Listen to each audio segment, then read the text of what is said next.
안녕하세요. 토요미스테리 디바제식합니다. 영국 런던에 위치한 소더비 경매장. 이곳은 1744년 설립된 이래 미술 경매에 있어서 세계적인 명성을 자랑하는 곳입니다. 그동안 무려 500억 원이 넘는 고가의 보석은 물론이고 반 고흐, 모네 같은 유명 작가들의 진품이 바로 이곳에서 거래되기도 했죠. 지난 2018년 10월 그날도 뜨거운 열기 속에 경매는 막바지에 이르고 있었습니다. 사람들의 기대 끝에 마지막에 올라온 작품은 풍선과 소녀라는 제목의 그림이었는데요.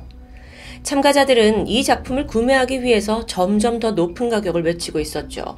그 단위가 금세 억을 돌파했고 어느덧 예상 낙찰가를 훌쩍 뛰어넘은 10억 원에 도달합니다. 현장에 있던 사람들은 과연 누가 이 그림을 손에 넣을지 아주 다들 긴장하고 있었어요. 그러다가 2명의 입찰자가 치열한 경쟁 끝에 140만 파운드, 하나로 15억 4천만 원이라는 거금이 제시됩니다. 그리고 잠시 후 경매사가 봉을 두드렸고 박수갈채 속에서 풍선과 소녀 작품이 낙찰됩니다. 그런데 바로 그 순간 믿기 힘든 광경이 펼쳐졌습니다. 액자에서 경보가 울리더니 갑자기 그림이 액자 밖으로 흘러내리기 시작합니다. 아니, 더 정확히는 파쇄장치가 안에 있는 것처럼 그림이 낱낱이 찢어지는 상황이에요. 아니, 이 황당한 상황에 모두가 어쩔 줄 몰라 했죠.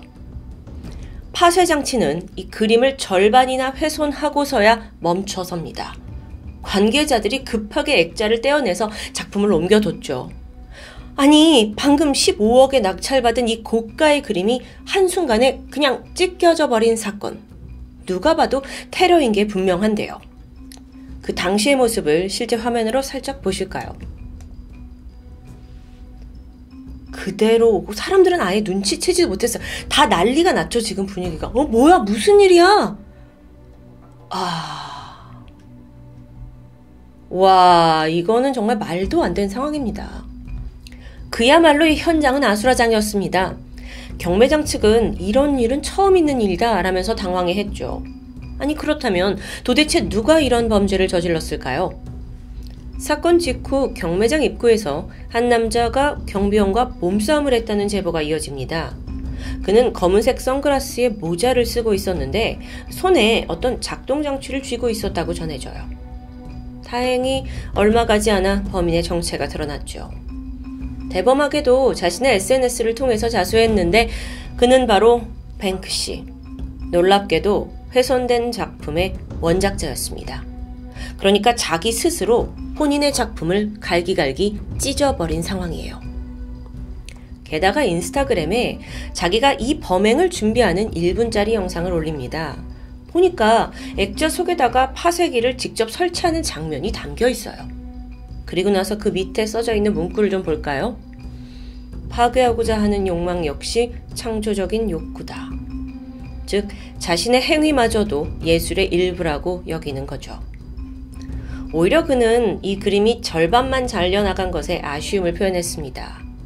와, 참 이 사건 아마 많은 분들이 뉴스를 통해서 접하셨을 텐데 정말 미술 역사상 유례 없는 퍼포먼스입니다.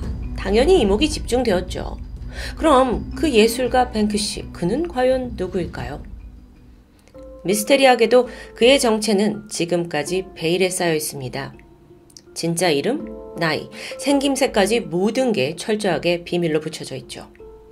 그나마 뱅크시가 영국의 화가이고 그래피티 아티스트, 사회운동가, 영화감독, 그리고 예술 테러리스트라고만 알려져 있을 뿐입니다.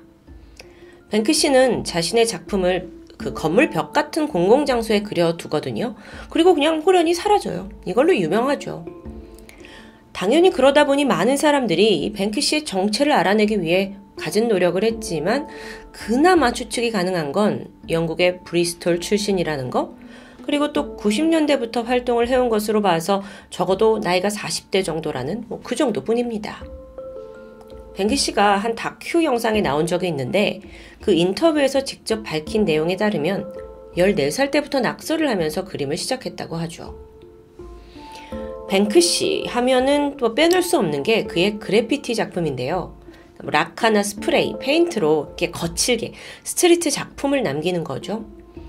그의 활동 초창기에는요, 벽에다가 그림을 이렇게 남겨두면 아니 누가 또 이런 낙서를 했어? 하면서 지워져 버리기 십상이었습니다. 그러다가 점점 유명세를 타면서 사람들은 그가 어디에 벽화를 남겼다더라 그러면 막 열광하기 시작했어요. 또 그걸 보존해서 비싼 값으로 거래되기 시작했고요. 한 예를 들어볼까요? 집주인이 4억에 내놓은 집이 있었습니다. 근데 하룻밤 사이에 뱅크시가 와서 외벽에다가 자기의 그림을 그려둔 거예요. 그러니까 바로 하루아침에 이 집이 72억까지 올라간 일도 있었죠. 와, 뱅크시가 뭐라고? 아니, 도대체 이 정도의 인기를 끄는 이유가 뭘까요? 세상에 정말 많고 많은 그래피티 작가가 있잖아요. 물론 거기엔 핵심적인 이유가 있습니다. 뱅크시가 기존 현대미술을 정면으로 저격하고 조롱하면서 맞서고 있기 때문이에요. 사실 그의 작품들을 하나하나 보면 기득권에 대한 비판이 가득 담겨져 있는데요. 그 맨 처음에 소개한 소더비 경매장 사건도 마찬가지입니다. 뱅크시는 이 현대미술의 자본주의 형태를 꼬집고 싶었던 거예요. 특히나 이 작품이 돈에 의해서 가치가 매겨지는 경매 시스템 자체에 큰 회의감을 품고 있었는데요. 그래서 자기가 직접 작품을 경매에 보냈어요. 그리고 눈앞에서 보란 듯이 그걸 파괴해버린 거죠. 대단하죠? 뱅크시는 이 프로젝트를 아주 치밀하게 준비했습니다. 먼저 그림을 경매에 보내기 몇 년 전에 이미 액자 내부에다가 파쇄기를 설치해 뒀어요. 그 후에 이제 뱅크시 지인을 통해서 소더비에다가 그림을 판매하고 싶다고 접촉을 하게 되죠.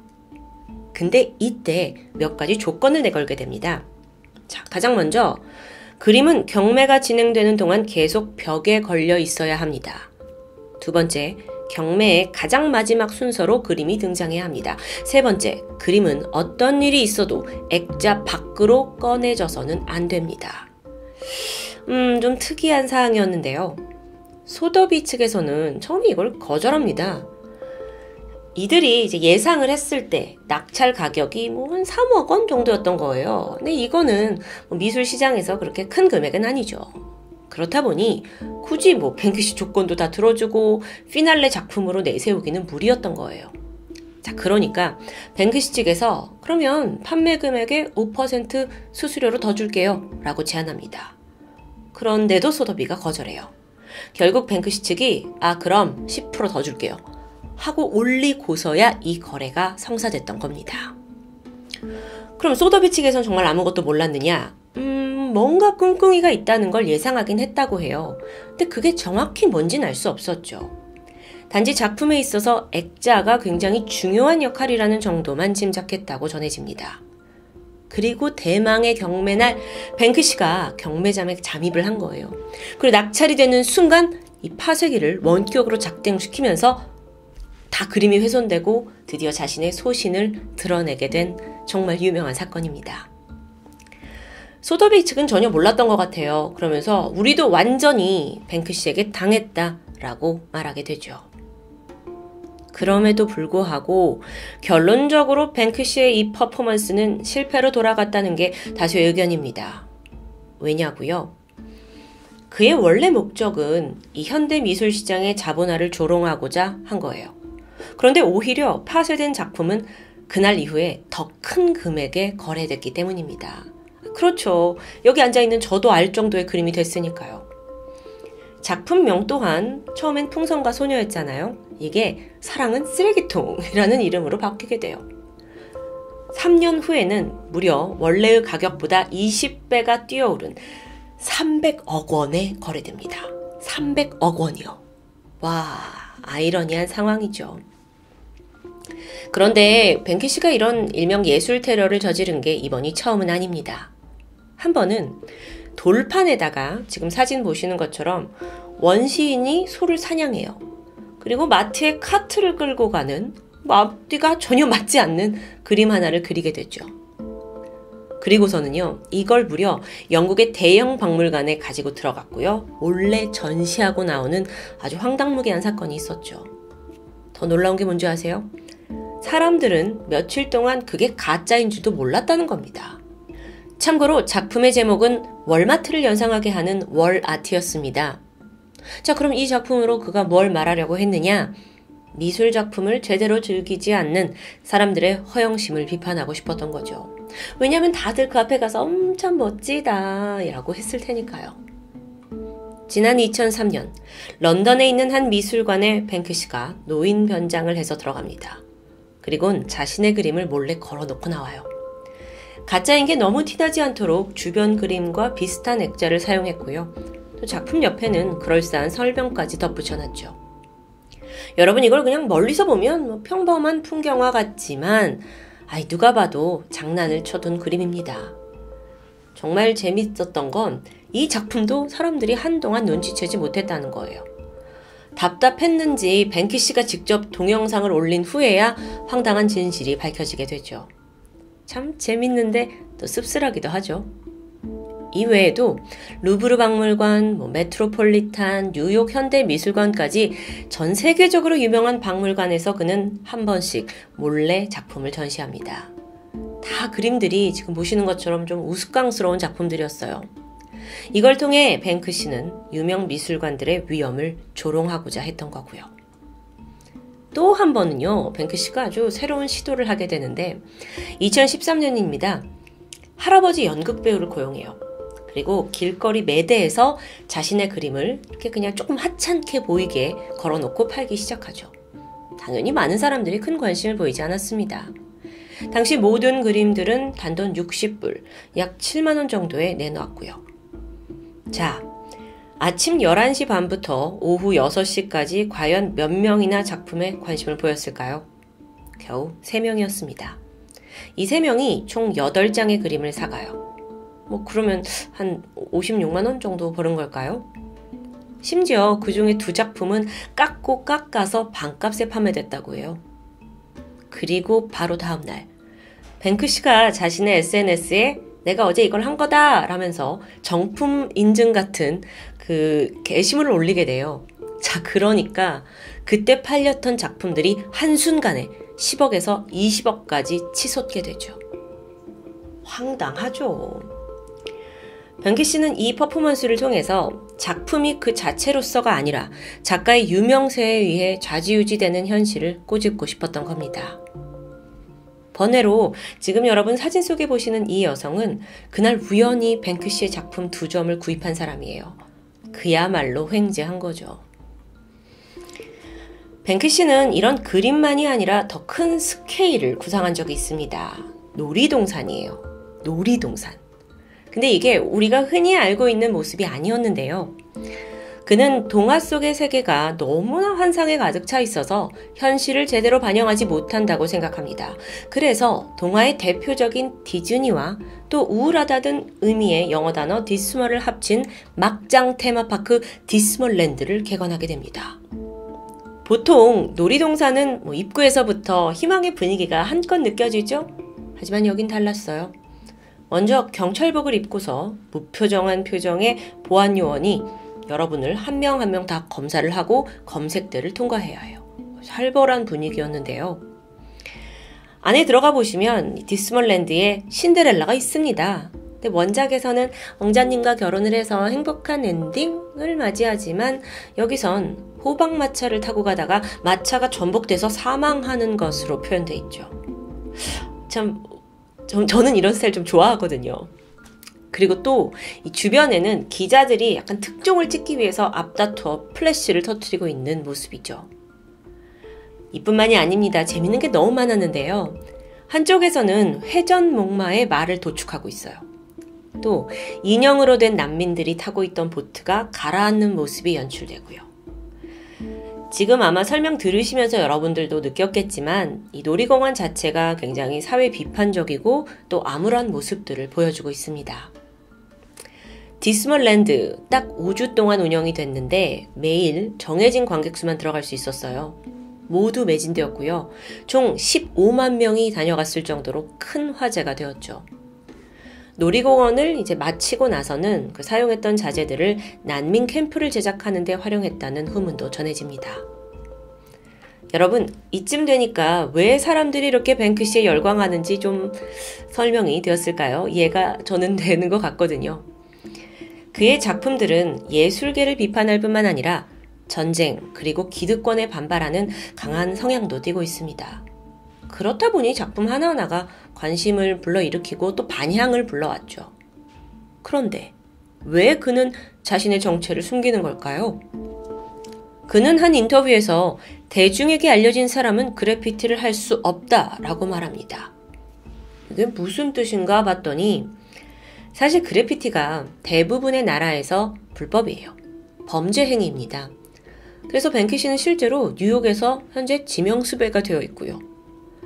뱅크시의 작품 활동은 엄연히 말해서 기물을 훼손하는 범법 행위이기 때문에 떳떳하게 스스로를 밝히고 활동하기에는 제약이 상당하다라는 뜻이겠죠.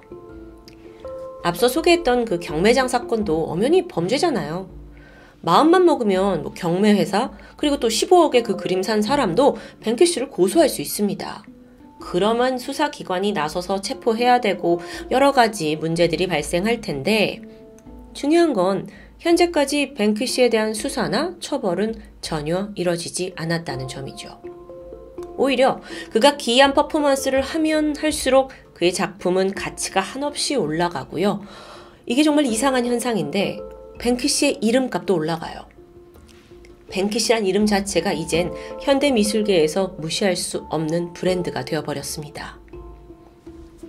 그런데 최근 그의 정체성이 좀 크게 흔들릴 만한 사건 하나가 있었습니다. 그 시작은 엽서 한 장이었는데 엽서 회사에서 뱅크시의 작품을 무단으로 도용해서 엽서를 팔기 시작해요. 한 장에 4,000원으로요.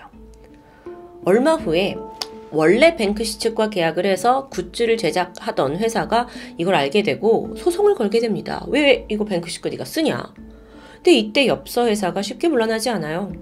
그래서 주장을 들어보면 아니 뱅크시 작품은 공공장소에 그려놓는 거 아니냐.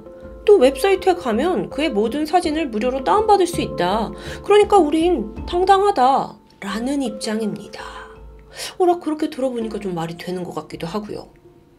결과는 어떻게 됐을까요?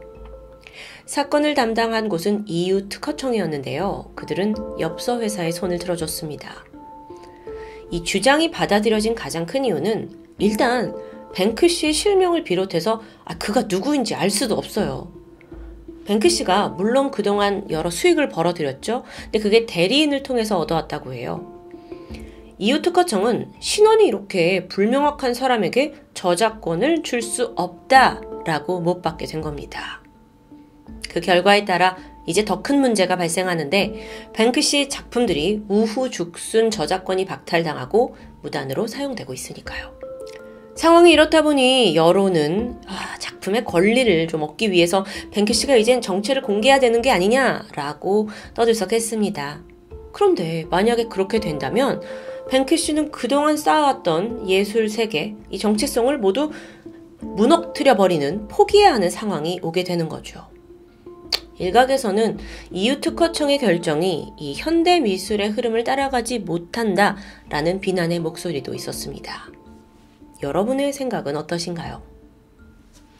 불법과 예술의 경계를 넘나들면서 현 시대 사람들을 열광하게 만든 얼굴 없는 예술가 뱅크시. 과연 그는 작품을 지키기 위해 직접 얼굴을 드러낼까요? 아니면 꿋꿋하게 자신의 철학을 지키며 세상에 계속 메시지를 던질까요? 오늘 이후에 저희 토요미스테리 시청자분들도 그의 행보에 더 많은 기대를 할 것 같습니다. 지금까지 토요미스테리 디바제시카입니다.